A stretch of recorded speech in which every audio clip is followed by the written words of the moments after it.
اب اس کے بعد ہم مجلس کا آغاز کرتے ہیں، اور مجلس کے آغاز میں حصول علم کا ایک نیا انداز اور ایک نیا طریقہ اپناتے ہیں، اور وہ طریقہ میرے نزدیک بہت ہی عالیشان ہے، اور جس کے سننے سے اور جس کے جاننے سے آپ بے حد خوش ہو جائیں۔ آج آپ عزیزان یہاں اس لیے جمع ہوئے ہیں تاکہ آپ ایک نئے انداز کی مجلس کو اٹینڈ کریں، اور یہ مجلس مختلف طریقوں سے ہو سکتی ہے، لیکن ہم نے آج کے لیے ایک خصوصی طریقہ اختیار کیا ہے۔ اس کی مثال اور اس کا نمونہ ہم آپ کے سامنے پیش کرتے ہیں۔ یہ مجلس یا یہ لیکچر کچھ اس نوعیت کا ہے کہ اس کے اندر ہم آپ کو الفاظ کا معنوی رشتہ بتانا چاہتے ہیں کہ الفاظ کے آپس میں کس طرح لگاؤ ہے، کیسی مناسبت ہیں اور کیا رشتہ ہے۔ اس کے لیے ہم آپ کی ایک بہت ہی پسند کی آیت کو لیتے ہیں، اور وہ آپ کا بہت ہی پسندیدہ اور برگزیدہ موضوع ہے۔ یہ موضوع امامت ہے۔ ہم اپنے اس ڈیمانسٹریشن کے لیے ایک ایسی آیت کو لیتے ہیں کہ وہ آیت قرآن کے قلب کے اندر واقع ہے۔ یہ سن کر آپ کو ذرا تعجب ہوگا کہ میں نے کہا قرآن کا قلب، اس سے کیا مراد ہے؟ اس سے یہ مراد ہے کہ قرآن کی کچھ خصوصی صورتیں ہیں، یعنی سورے، جس طرح آپ نے سن لیا ہے کہ سورہ رحمان قرآن کی دلہن ہے، یعنی عروس القرآن، اسی طرح سورہ یاسین قرآن کا قلب ہے۔ آپ دین کی یہ حکمت بھی جانتے ہیں کہ اگر کسی سورے کا کوئی خاص نام ہے یا کسی آیت کا کوئی خصوصی ٹائٹل ہے تو اس کی کوئی وجہ ہے۔ چنانچہ سورہ یاسین قرآن کا قلب کیوں ہے؟ اس کی وجہ ہمارے نزدیک اور انشاءاللہ آپ کے نزدیک بھی یہ ہے کہ سورہ یاسین کے اندر امامت سے متعلق ایک ایسی آیت موجود ہے کہ وہ آیت قانونی کل کی حیثیت رکھتی ہے۔ اس آیت کی وجہ سے پورا سورہ قرآن کے قلب یعنی دل کا درجہ رکھتا ہے، اور وہ آیت یہ ہے وَكُلَّ شَيْءٍ أَحْصَيْنَاهُ فِي إِمَامٍ مُبِينٍ۔ اس آیت کا حوالہ 36/12 ہے۔ اب ہم اسی آیت سے اپنے نئے کام کا ڈیمانسٹریشن شروع کرتے ہیں۔ وہ یہ کہ اس آیہ مبارکہ میں 6 موضوع ہیں۔ سب سے پہلے کل ہے، اس کے بعد شیء ہے، اس کے بعد احصا ہے، پھر آسا کے اندر آسائنا یعنی خدا کے فعل کا ذکر ہے کہ اسی نے ہر چیز کو امام کی ذات میں گھیر کر رکھا ہے، لہذا احصا کے بعد اللہ کا موضوع ہے، اس کے بعد امام، لفظ امام ہے جو ایک موضوع ہے، پھر آخر میں مبین ہے۔ تو یہ 6 موضوع ہو گئے۔ ان 6 موضوعات کا براہ راست اس آیت سے اور امام سے معنوی رشتہ قرار پایا، یا کہ یہ 6 موضوع کنسرن ہو گئے، اس لیے کہ اس آیت کے معنی و مفہوم کے مطابق ہر چیز کو خدا نے امام کی ذات کے اندر گھیر کر رکھا ہے۔ اب کل ایک لفظ ہے جس کے معنی سب چیز ہے، یا ساری چیزیں ہیں، یا ہر چیز ہے۔ اب کل شیء ایک ایسا کلیہ ہے یا ایک ایسا لفظ ہے کہ جس کے گھیرے سے، جس کے دائرے سے کوئی چیز باہر نہیں ہے۔ یعنی اگر قرآن میں وَكُلَّ شَيْءٍ فرمایا گیا ہے تو اس میں سب چیز آتی ہیں، تمام چیزیں اس میں انکلوڈ ہو جاتی ہیں، اور کوئی چیز اس سے باہر نہیں ہے۔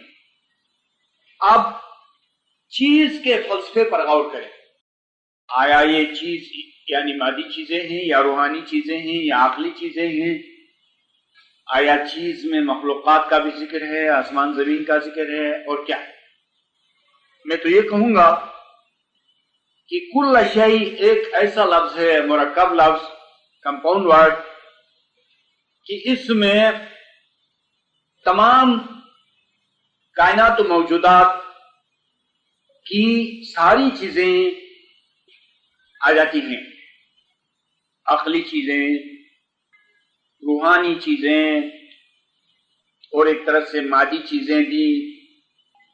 اس کے علاوہ خدا سے متعلق ہر چیز بھی، مثلا عرش، کرسی، یا دوسرے لفظوں میں قلم، لوح، خدا کی صفات وغیرہ۔ تو کوئی چیز اس موضوع سے باہر نہیں ہے۔ اس میں ہم نے صرف کل شیء کے معنی پر غور کیا، اور یہ ضروری تھا۔ اب ہم ان 6 موضوعات میں سے ہر ایک کو قرآن میں الگ الگ دیکھنا چاہتے ہیں۔ چنانچہ جب ہم نے دیکھا تو معلوم ہوا کہ کل کا جو لفظ ہے وہ 325 بار قرآن میں آیا ہے۔ کل جس کا اس آیت سے رشتہ ہے، کل جس کا اس آیت میں ذکر ہوا ہے، وہ قرآن میں 325 بار آیا ہے۔ اس کی تلاش قرآن میں ہم کیوں کرتے ہیں؟ یہ سوال ہے۔ اس لیے کہ کل کا اس آیت میں ذکر ہوا ہے، لہذا قرآن میں اس آیت کے علاوہ جہاں بھی لفظ کل آئے گا اور جیسا بھی وہاں ذکر ہوگا، اس کا اس آیت سے کنسرن ہوگا، رشتہ ہوگا، ایک تفصیل ہوگی، ایک وضاحت ہوگی، ایک تعویل ہوگی۔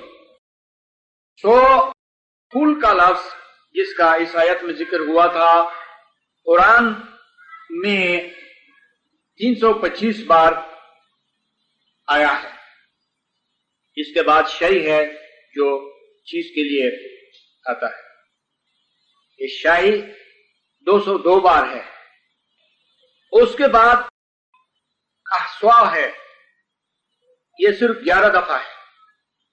یعنی آسا کون سا لفظ ہے؟ تو خدا نے جو فرمایا تھا کہ اس نے امام کی ذات کے اندر تمام چیزوں کو محدود کر رکھی ہے.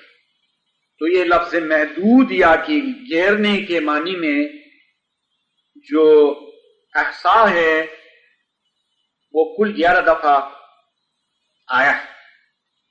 اس کے بعد خود لفظ امام ہے.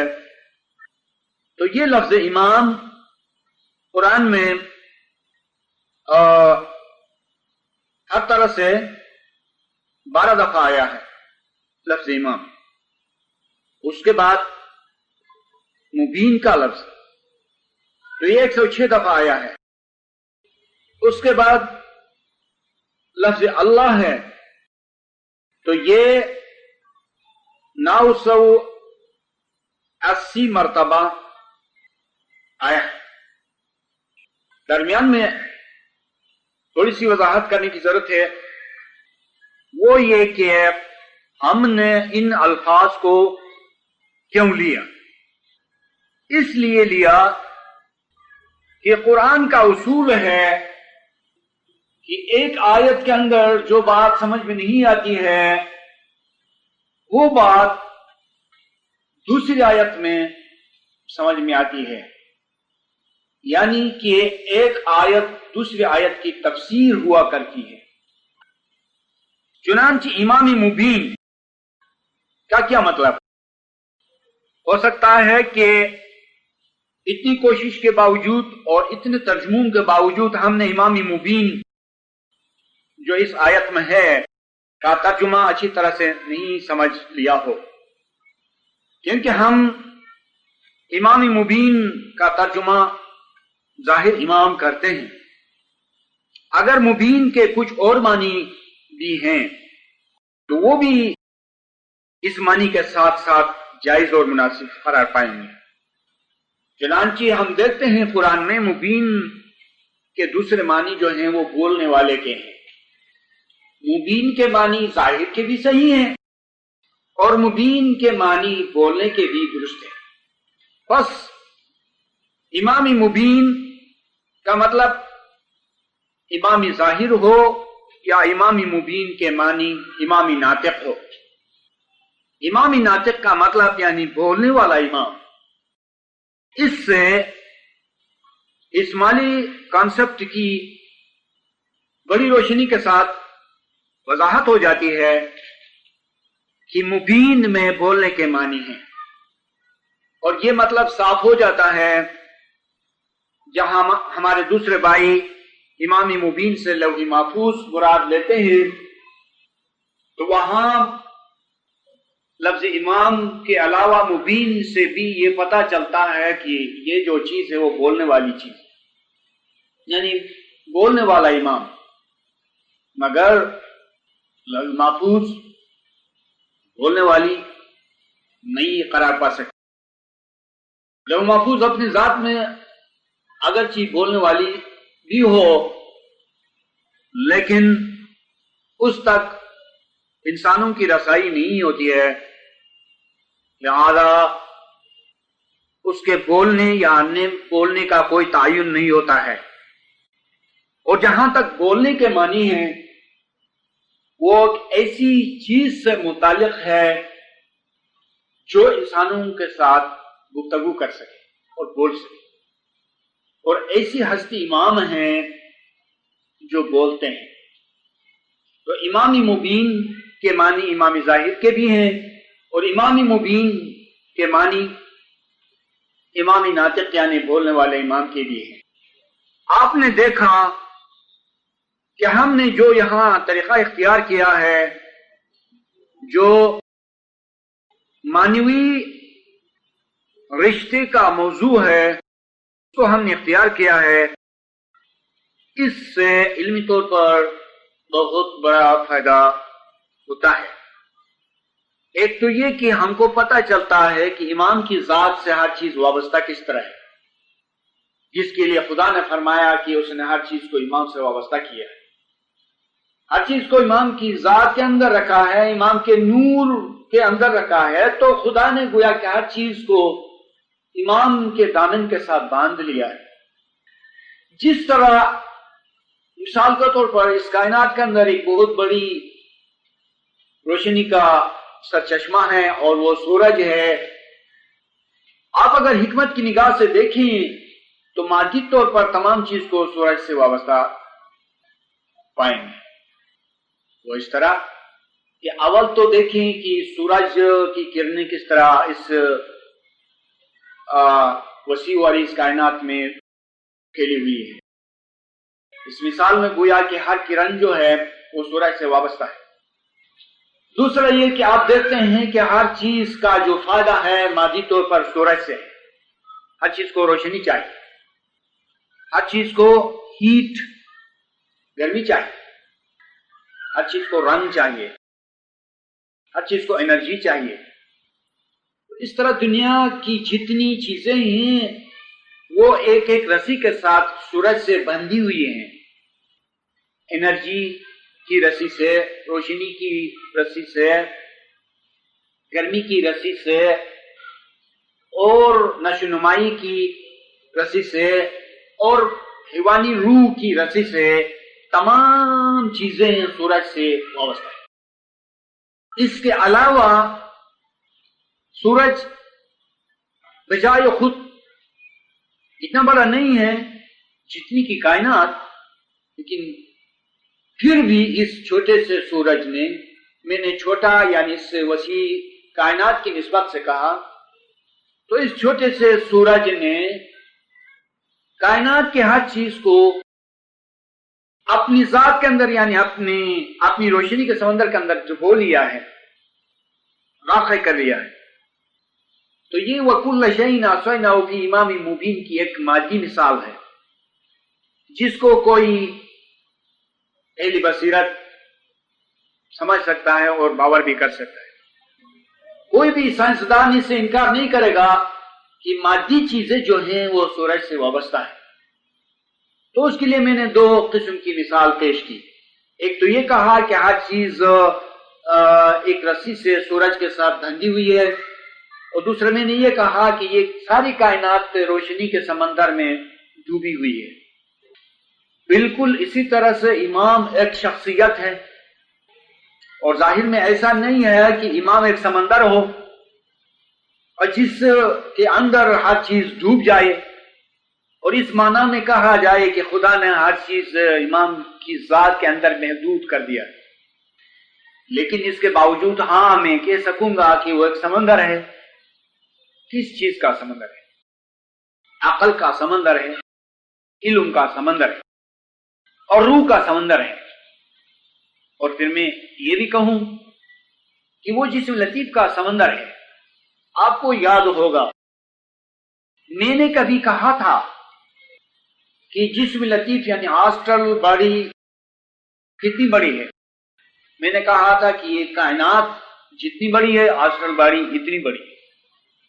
میں نے کبھی یہ بھی کہا تھا کہ کسی درویش نے دیوانے کی طرح یعنی آسٹرل باڈی کا سوال کیا امام سے، تو امام نے مسکراتے ہوئے فرمایا کہ آسٹرل باڈی ایک ہے، اور اس وقت وہ آسٹرل باڈی میرے ارزم جانشین یا امام کے پاس۔ اس سے میرا مقصد یہ ہے کہ یہ ثابت کرنا چاہتا ہوں کہ امام کی ایک باڈی بھی ہے جو لطیف جسم ہے، جو سے ابتدائیہ ہے، اور وہ اس کائنات کے برابر ہے، اور اسی کا نام بہشت ہے۔ آپ کبھی مجھ سے سوال کریں، میں آپ کو وہ آیت بتاؤں گا کہ بہشت کا سائز کیا ہے۔ وہ کہ بہشت روحانی ہے، لیکن بہشت کا ایک جسم ہے، اور وہ جسم یہی جسم ہے جس کا میں آپ ذکر کرتا ہوں، اور اس کا ایک سائز ہے۔ اور سائز اس کائنات کے برابر ہے۔ زیادہ دور نہ جائیں، واپس سے چلیں اور یہ کہیں کہ ایمان کے 3 سمندر ہیں۔ ایک سمندر عقل کا ہے جس کا اسپیشل نام عقل کلی ہے، دوسرا سمندر روح کا ہے، اس کا نام روح الارواح بھی ہے اور اس کا نام روح اعظم بھی ہے اور اس کو نفس کلی بھی کہا جاتا ہے۔ تیسرا سمندر جسم لطیف کا ہے اور وہ جسم لطیف اس کائنات کے برابر ہے۔ رسائل اخوان الصفا میں یہ ذکر آیا ہے کہ جسم کلی پر نفس کلی محیط ہے، یعنی جسم کلی کو نفس کلی نے اپنی آغوش میں لے لیا ہے اور نفس کلی پر عقل کلی محیط ہے۔ اس کی مثال انسان اپنی ذات میں بھی پا سکتا ہے کہ دیکھیں کہ ہمارا ایک کثیف جسم ہے، اس پر ہماری روح محیط ہے، یعنی روح نے ہمارے جسم کو کنٹرول میں گرفت میں لے لیا ہے اور روح کو عقل ہے۔ یہ بات ایسی ہے جیسے گراؤنڈ پر چبوترا ہے اور چبوترے پر تخت۔ گراؤنڈ جسم، چبوترا اور روح، تخت عقل۔ تو جو بات عالم دین میں ہے وہ بات جزوی طور پر یہاں ہماری ہستی میں ہونی چاہیے، یعنی اس عالم کی جو کیفیت ہو، جو مثال ہو، جیسا وہ عالم ہو، تو یہ چھوٹا عالم بھی ایسا ہونا چاہیے۔ ہم اس چھوٹے عالم کو دیکھ کر عالم دین کی شناخت کر سکتے ہیں۔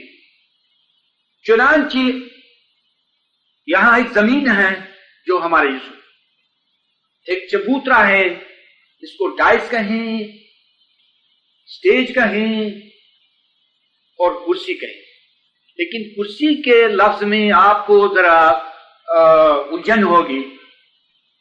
کرسی کے 2 معنی، ایک وہ کرسی جس پر بیٹھتے ہیں، یہ نہیں، ایک وہ کرسی جو مکان کی کرسی ہوتی ہے، اس سے کرسی سے چبوترا مراد ہے، ڈائس مراد ہے۔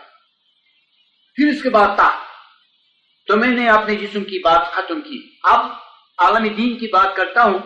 اس عالم دین کی بات میں لطیف جسم گراؤنڈ ہے، امام کا لطیف جسم، امام کی روح کرسی ہے، سٹیج یا ڈائس یا کی چبوترا، امام کی عقل تخت ہے جس کو عربی زبان میں، قرآن کی زبان میں عرش کہا جاتا ہے۔ اب کل شیء کی میں نئے انداز سے آپ کو وضاحت کرنا چاہتا ہوں۔ اس وضاحت میں کل شیء سے آپ پوری کائنات مراد ہے، کیونکہ اس میں یعنی چھوٹے چھوٹے ذرات سب آتے ہیں۔ کل شیء ساری ظاہری باطنی کائنات، کل شیء احصیناہ فی امام مبین۔ خداوند عالم فرماتا ہے کہ اس نے تمام چیزوں کو امام ناطق کی ذات کے اندر محدود کر دیا۔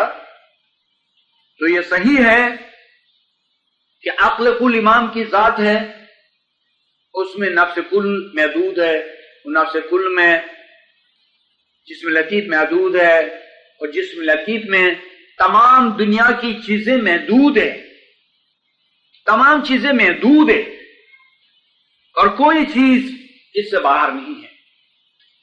یہ ان تشریحوں میں سے ایک تشریح ہے جو اس آیت سے متعلق ہیں۔ اب یہ کام کس نے کیا؟ خدا نے کیا۔ خدا نے جب یہ کام کیا تو خدا کا فعل قرار پایا، یعنی ایکشن۔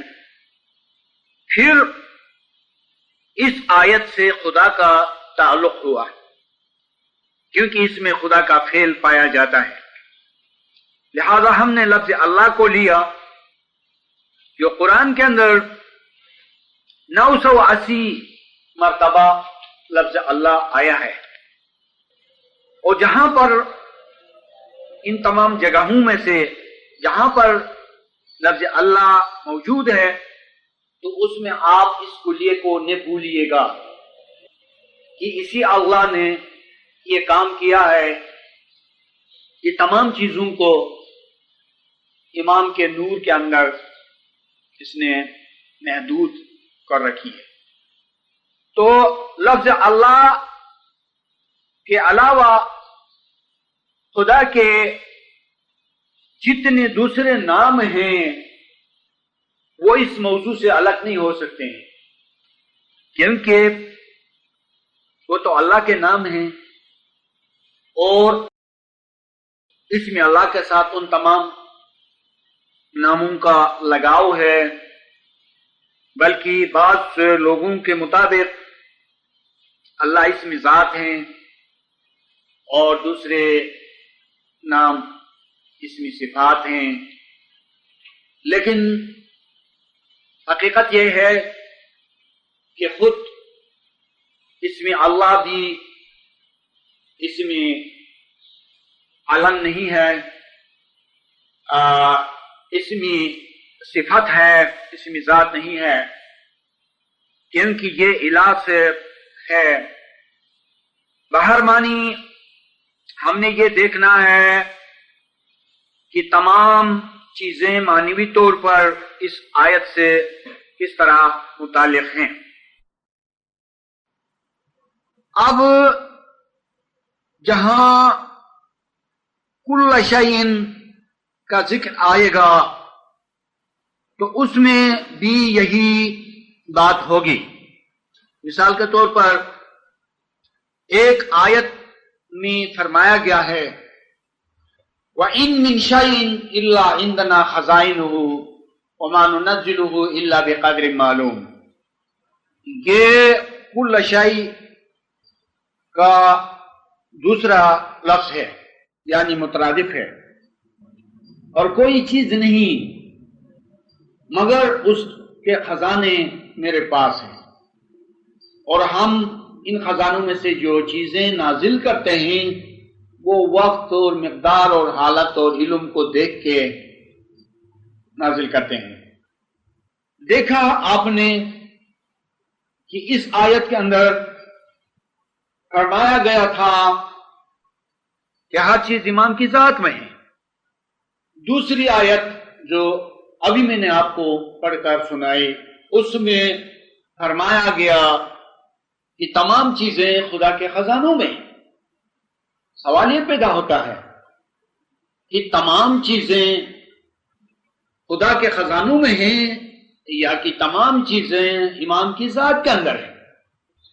کیا یہ دو الگ الگ مقام ہو سکتے ہیں، یا یہ کہ ایک ہی چیز کے دو نام ہو سکتے ہیں، یا خدا کبھی کچھ اور کبھی کچھ فرما سکتا ہے؟ سب سے پہلے ہم اس بات کی نفی کریں گے کہ خدا کبھی کچھ اور کبھی کچھ نہیں فرماتا ہے۔ خدا حق و صداقت والا ہے، خدا برحق ہے اور خدا حق ہے۔ خدا کا ایک نام حق ہے، اور حق کے معنی راستی، سچائی، ٹروتھ۔ جب خدا حق ہے تو وہ حق کے سوا کچھ بھی نہیں فرماتا ہے، اور اس میں حق یہ ہے کہ خدا کے خزانے اور امام کی ذات ایک ہی حقیقت کے دو مختلف نام ہیں۔ تمام چیزیں خدا کے خزانوں میں ہیں، تمام چیزیں امام کی ذات میں ہیں، تو یہ ایک ہی بات ہے۔ دیکھا آپ نے کہ ہم نے وَكُلَّ شَيْءٍ أَحْصَيْنَاهُ فِي إِمَامٍ مُبِينٍ کی اہمیت کی طرف توجہ دی ہے، اور عام طور پر اس آیت کی اہمیت کی طرف توجہ نہیں دی جاتی ہے۔ حالانکہ یہ ایک ایسی آیت ہے کہ اس کو ہم نے عبادت بندگی میں اور اپنے اصولات میں بھی اور اپنی اعلیٰ سے اعلیٰ کتابوں میں بھی اور شیعی تفاسیر میں بھی اس کی بہت بڑی اہمیت ہے اور ایک اہمیت جو بہت جنرل ہے، یعنی سب کے نزدیک اس کی اہمیت ہے، اس آپ کو ثابت کر کے بتایا کہ یہ قلب قرآن کے اندر ہے. قلب سنٹر، قلب دل، قلب مرکز. تو جو چیز قرآن کے دل کی حیثیت سے ہوگی اس میں کوئی بہت بڑا بید ہوگا، اور انشاءاللہ وہ بہت بڑا بید آج آپ کے سامنے ہے. اس سے پہلے مجالس میں آپ نے اس کی طرف توجہ نہیں دی تھی، یا آپ کو ہم نے نہیں بتایا تھا.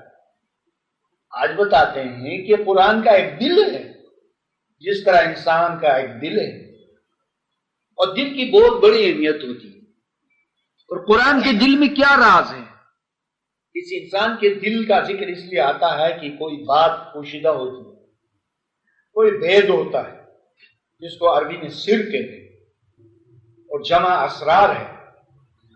تو قرآن کے دل میں یہ بات ہے کہ اس کے اندر ایک ایسی آیت ہے جو بہت ہی حکمت والی.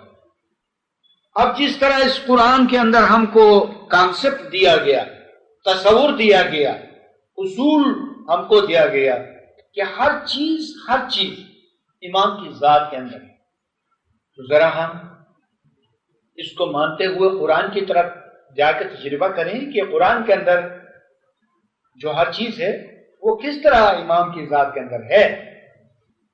قرآن بھی تو ایک دنیا ہے نا، قرآن بھی تو ایک عالم ہے، اس کے اندر بھی بہت سی چیزیں ہیں. اس کے اندر جو چیزیں ہیں وہ الفاظ ہیں، اس کے اندر جو چیزیں ہیں وہ کلمات ہیں، ورڈز ہیں.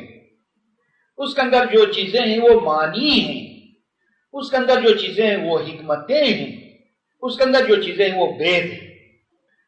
تو کیا سب بید اس ایک بید کے اندر جمع ہو سکتے ہیں؟ سارے الفاظ اس آیت کے اندر آ سکتے ہیں، سمو سکتے ہیں؟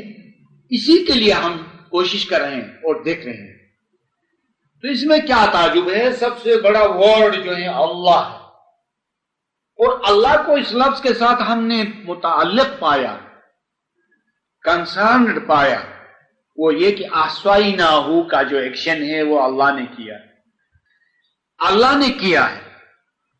جب اللہ نے کیا ہے تو اللہ اپنی ذات و صفات کے ساتھ اور اپنے ہر چیز کے ساتھ، اپنی سلطنت کے ساتھ اور اپنے نور کے ساتھ اس آیت سے وہ کنسرن ہو گئے. اور اگر ہم جرأت کر کے آگے بڑھتے ہیں اور چیز کی تشریح کرتے ہیں، چیز کیا؟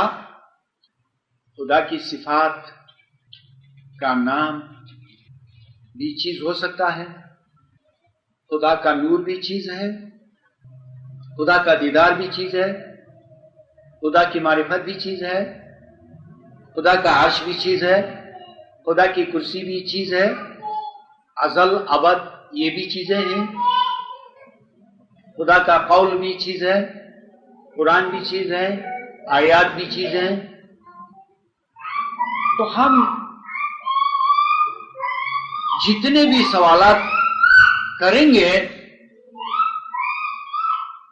ان کا جواب اس بات میں ملے گا، ہاں یہ سب خدا کی چیزیں ہیں. اگر اس سلسلے میں مزید وضاحت کی ضرورت ہے تو اس کے لیے جو ابھی آپ کو آیت سنائی گئی تھی اس کا سہارا لیتے ہیں. وَإِن مِّن شَيْءٍ إِلَّا عِندَنَا خَزَائِنُهُ، اور کوئی چیز نہیں ہے جو ہمارے خزانے سے باہر ہو. ہر چیز یعنی تمام چیزیں ہمارے خزانوں میں ہیں. اب آپ ہی فیصلہ کر کے بتائیں کہ آیا یہ چیزیں جو خدا کے خزانوں میں ہیں ادنا چیزیں ہو سکتی ہیں یا اعلیٰ چیزیں ہو سکتی ہیں؟ خدا کے خزانوں میں جو چیزیں ہیں ان سے کیا مادی چیزیں مراد ہو سکتی ہیں، جیسے پتھر ہے، مٹی ہے، پانی ہے، ہوا ہے؟ کیا ہم ان چیزوں کو مراد لیں یا خدا کی چیزیں خدا کے طور پر مانیں اور کہیں خدا کی چیزیں قرآن، خدا کی چیزیں عرش، کرسی، لوح، قلم، خدا کی چیزیں اس کی صفات، خدا کی چیزیں، اس کا نور اور سب چیز. تو خدا کے خزانوں سے جو امام کی ذات کے اندر ہیں، کوئی چیز باہر نہیں ہے، کوئی چیز باہر نہیں ہے، اور صرف ایک کانسیپٹ اس سے باہر ہے، وہ خدا کا کانسیپٹ ہے. اگر ہم خدا کو چیز نہیں مان رہے ہیں تو خدا اس خزانے کا مالک قرار پا سکتا ہے ایک لحاظ سے، اور دوسرے لحاظ سے خدا خود بھی اس خزانے میں ہو سکتا ہے. میں دونوں باتیں الگ الگ آپ کو کرنا چاہتا ہوں کہ کس لحاظ سے خدا اس خزانے سے باہر ہے اور کس اعتبار سے خدا خود بھی اس خزانے کے اندر ہے. اگر آپ باور کرتے ہیں کہ دو آیتوں کے کمپیر سے جو میں نے بتایا کہ دو جگہیں ایسی نہیں ہو سکتی ہیں کہ اس میں بھی سب چیزیں ہوں اور اس میں بھی سب چیزیں ہوں، یعنی ایک ہی امام کی ذات میں سب چیزیں ہوں اور خدا کا خزانہ اس سے الگ ہو اور سب چیزیں اس میں بھی ہوں، یہ پارٹیشن ناممکن ہے. ایسی کوئی لاجک نہیں. اور لاجک یہ ہے کہ جو خدا کا خزانہ ہے وہی امام کی ذات ہے، اور اسی امام کی ذات کے اندر سب چیز ہونے کی ایک الگ تشریح بتائی گئی. تو ایسی کئی تشریحیں آپ کو ملیں گی. اور تیسری تشریح میں آپ کو بتاؤں گا کہ وَكُلَّ شَيْءٍ أَحْصَيْنَاهُ كِتَابًا، اور ہم نے ہر چیز ایک کتاب کے اندر محدود کر رکھی ہے. وہ آیت یہاں ہے، قرآن یہاں پر موجود ہے، ہندت یہاں پر موجود ہے، ابھی آپ کو بتا سکتے ہیں. تو کیا کتاب امام کی ذات سے الگ ہو کر اور اس میں سب چیز الگ ہو سکتی ہے؟ یہ بات نہیں. اس سلسلے میں ایک اور حدیث کی مثال میں آپ کو بتانا چاہتا ہوں. اول ما خلق اللہ قلم، اول ما خلق اللہ نوری، اول ما خلق اللہ آخر.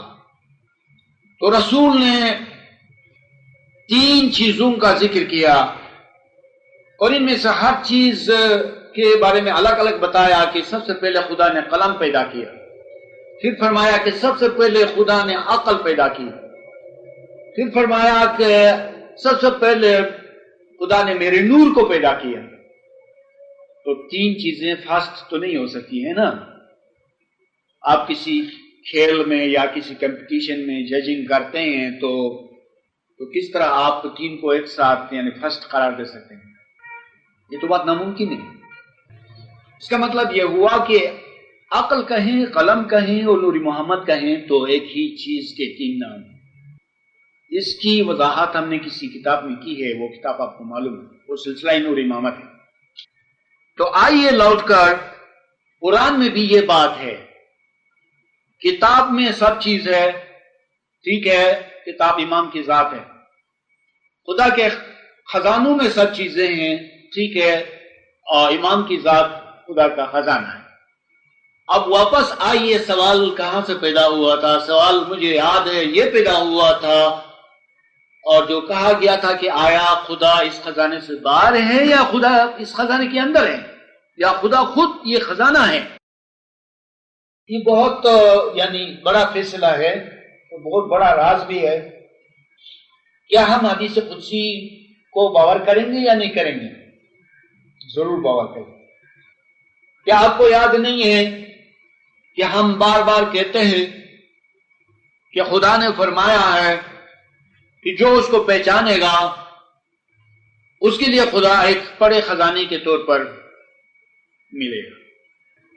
اس حدیث قدسی نے ہمارے سوال کے جواب کو مہیا کر دیا اور کہا کہ ممکن ہے کہ خدا ایک خزانے کی حیثیت سے ہو. سوال حل ہو گیا. نمائندگی ہو یا بذات خود خدا ہو، کہ خزانہ جو ہے وہ خدا کے درجے میں ہے. ہم اس سے زیادہ اس کی وضاحت نہیں کرنا چاہتے ہیں کیونکہ ہمیں اس پر زیادہ زور دینے کی اجازت نہیں. آپ کی تسلی کے لیے ہم نے اتنا بتایا۔ چلے یہاں سے ہم اس موضوع میں آگے بڑھتے ہیں، اور قرآن سے متعلق یہ بات ہے کہ قرآن کی ہر چیز امام کی ذات کے اندر ہے۔ ہم نے اس کو ریپیٹ کیا ہے یہ کہنے کے باوجود کہ کائنات و موجودات کی ہر چیز امام کی ذات میں ہے، لیکن اپنی مزید تسلی کے لیے اور اپنے علم کو مضبوط کرنے کے لیے یا آپ کو اچھی طرح سے واضح کرنے کے لیے ہم نے پھر قرآن کو سامنے رکھا ہے اور یہ سوال اٹھایا ہے کہ قرآن کی ہر چیز کس طرح امام کی ذات کے اندر ہے۔ وہ اس طرح سے ہے کہ قرآن کے اندر موضوعات ہیں، قرآن کے اندر الفاظ ہیں، قرآن کے اندر حکمتیں ہیں، قرآن کے اندر علم کے خزانے ہیں، لیکن سب سے بڑا موضوع جس میں دیگر موضوعات سمو جاتے ہیں وہ امامت کا موضوع ہے۔ اس لیے کہ آپ دیکھتے ہیں 1,24,000 پیغمبر آئے اور ان کا جو سب سے بڑا موضوع ہے وہ خلافت ہے۔ خدا نے سب سے پہلے خلافت کا ذکر کیا، اس نے فرمایا اور فرشتوں کے سامنے اعلان کیا کہ وہ اس کرۂ عرض پر اپنی جانشینی کو قائم کرنا چاہتے ہیں، وہ اپنا نمائندہ اور خلیفہ بنانا چاہتے ہیں۔ لہذا یہ جو موضوع خلافت ہے اصل میں موضوع امامت ہے، کیونکہ خلافتیں دو ہیں، ایک حقیقی ہے ایک مجازی ہے، لیکن خدا کے نزدیک جو مجازی ہے وہ مراد نہیں ہے، جو حقیقی خلافت ہے وہی مراد ہے۔ اور حقیقی خلافت کیا ہے؟ امامت ہے۔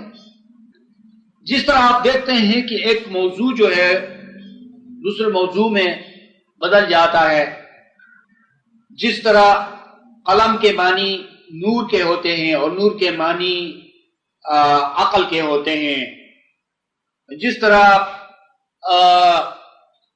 امامت کے معنی خزانہ خدا کے ہوتے ہیں، اور پھر کبھی امامت کے معنی کتاب کے ہوتے ہیں، اسی طرح خلافت کے معنی امامت کے ہوتے ہیں۔ انی جاعل فی الارض خلیفہ، میں کرۂ عرض پر ایک جانشین مقرر کرنے والا ہوں۔ اس سے کیا مراد ہے؟ خلیفہ سے مراد پیغمبر اور خلیفہ سے مراد امام۔ پیغمبر اور امام جو ہے دونوں ایک ہیں، دونوں ایک ہیں۔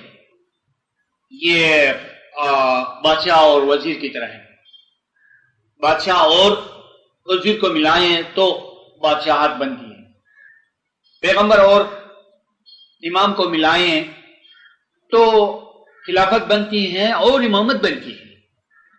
امامت کا دوسرا لفظ خلافت، خلافت کا دوسرا لفظ امامت، اور وہ خلافت جو لوگوں نے بنائی ہے وہ مجازی ہے، حقیقی نہیں ہے، وہ خدا کی خلافت نہیں ہے، اس کا ذکر اس میں نہیں ہے۔ خدا کی خلافت وہی ہے کہ جس کے سامنے فرشتے جھکے، کہ جس سے انکار کرنے سے کوئی ابلیس اور شیطان قرار پائے، یہ خدا کی خلافت کا معیار ہے۔ اور دوسری خلافتیں جو لوگوں نے بذام خود قائم کی، اس میں نہ تو کوئی ابلیس قرار پایا، نہ فرشتوں نے ایسی خلافت کے سامنے سر جھکایا۔ خدا کی حکمت بہت عجیب ہے کہ وہ کوئی کام کرتا ہے تو اس کام کا معیار بھی ہوتا ہے، کسوٹی بھی ہوتی ہے، اس کو پرکھنا بھی ہوتا ہے، ایک شعور والا انسان بھی اس کو سمجھ سکتا ہے۔ تو خلافت الہیہ کہیں یا امامت عظمیٰ کہیں، تو یہ سب سے بڑا موضوع ہے، سب سے بڑا موضوع ہے، اس لیے یہاں فرمایا گیا وَكُلَّ شَيْءٍ أَحْصَيْنَاهُ فِي إِمَامٍ مُبِينٍ۔ میری گزارش یہ ہوگی کہ آپ پیغمبر اور امام کو ملا کر امام ماننا، پیغمبر امام سے الگ نہیں ہے۔ کبھی لفظ امام کا اطلاق پیغمبر پر بھی ہو سکتا ہے۔ آپ اسماعیلی مذہب کی سورس بکس کو دیکھیں گے تو اس میں پیغمبر کے لیے لفظ امام آیا ہے۔ آپ کبھی بھی محدود النظر نہیں ہونا، اور یہی وجہ ہے کہ ابراہیم علیہ السلام کو امام کہا گیا، اور ایک لحاظ سے ابراہیم کو بنی نوع انسان کے لیے اولین و آخرین میں امام قرار دیا گیا۔ ایک بات جاننے کی ہے، جب خداوند کسی بھی معنی میں باؤنڈریز نہیں لگاتا ہے تو وہ معنی اس قدر وسیع ہو جاتے ہیں کہ زمان و مکان کو اپنے اندر سمو لیتے ہیں۔ وَإِذِ ابْتَلَىٰ إِبْرَاهِيمَ رَبَّهُ بِكَلِمَاتٍ فَأَتَمَّهُنَّ قَالَ إِنِّي جَاعِلُكَ لِلنَّاسِ إِمَامًا۔ خداوند عالم نے ابراہیم کو چند کلمات میں آزمایا، یعنی بول دینے کے بعد کئی اسم اعظم سے وہ آگے بڑھے تو اس کی روحانیت مکمل ہو گئی، تو خداوند عالم نے ان سے خطاب کر کے فرمایا کہ میں تم کو لوگوں کا امام بنانے والا ہوں۔ انی جاعلک للناس اماما، میں بڑی خیرخواہی سے اور خلوص سے میں آپ کو بتاؤں گا، اور بہت دانشمندی کی بات بتاؤں گا جو آپ کے لیے کام آئے۔ یہ کہ دیکھیں ناس، انی جاعلک للناس اماما، اس لفظ ناس میں میں لوگوں کے لیے تم کو امام بناتا ہوں، اس لفظ میں باؤنڈریز نہیں ہیں، لمیٹڈ نہیں ہیں، ان لمیٹڈ ہے۔ لہذا اس لفظ ناس کو جانا چاہیے ماضی کی طرف آدم کے زمانے میں، اور آنا چاہیے مستقبل کی طرف قیامت تک۔ اور اس کا فلسفہ یوں ہے کہ میں تم کو اولین اور آخرین پورے دور میں تم کو امام بنانا چاہتا ہوں، اور اس کے معنی یوں ہے کہ میں نے تمہارے آباء و اجداد کو ماضی میں امام بنایا ہے، اور تم کو حال میں امام بناتا ہوں، اور مستقبل میں تمہاری اولاد کو امام بناتا ہوں۔ اس میں تو پورے سلسلے کی بات ہے، کہاں سے میں نے یہ معنی نکالے؟ آپ کہیں بلا تعمل کہیں، اسے کہیں کہ آپ یعنی اس میں بات سمجھ میں نہیں آتی ہے۔ میں وثوق سے کہتا ہوں کہ ناس جو لفظ ہے وہ محدود نہیں ہے، اور جب خدا عرض کہتا ہے تو اسے کوئی شہر مراد نہیں ہوتا ہے، کوئی علاقہ مراد نہیں ہوتا ہے۔ عرض سے پوری زمین، سیارہ یہ زمین مراد ہوتا ہے۔ انی جاعلک للناس اماما، اگر ابراہیم کے امام بنانے میں لوگوں کے لیے فائدہ ہے تو ان لوگوں کا کیا قصور جو آگے گزرے، اور ان لوگوں کی کیا غلطی، کیا گناہ جو مستقبل میں آنے والے ہیں۔ تو منطق بھی یہی بنتی ہے کہ ناس جو ہے وہ انلیمیٹڈ ہے، اس سے تمام بنی نوع انسان مراد ہیں، آدم بھی اس میں شامل ہے اور ابن آدم بھی اس میں شامل ہے۔ اور پھر یہ کس طرح ممکن ہے کہ ابراہیم جو ہے وہ پوری انسانیت کے لیے امام بنے؟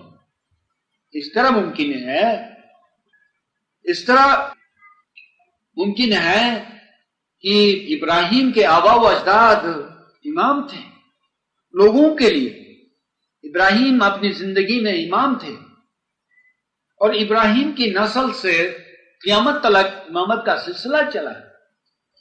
خدا کے کلام میں ایک ایسی منطق ہوتی ہے، ایک ایسی لاجک ہوتی ہے کہ اس میں ذرا بھی نقص نہیں ہوتا ہے۔ دیکھیں کہ دنیا کی منطق چلانے والے اس قدر احتیاط کرتے ہیں اور کتنی باریکی میں اترتے ہیں، کیا کچھ نہیں کرتے ہیں کہ اس میں ذرا بھی ڈیفیکٹ نہیں ہونے دیتے ہیں لاجک. لیکن خدا کی لاجک کیسی ہوگی؟ خدا کی لاجک یہ، خدا کی لاجک یہ، خدا کی منطق یہ کہ جس کی آنکھ ہے، جس کے کان ہے، جس کی عقل ہے، اس کے سامنے خدا نے فرمایا قرآن کے اندر کہ ابراہیم کے نام سے پورے دور کی امامت کا اعلان ہو گیا. تو پھر امامت بہت بڑا موضوع قرار پایا.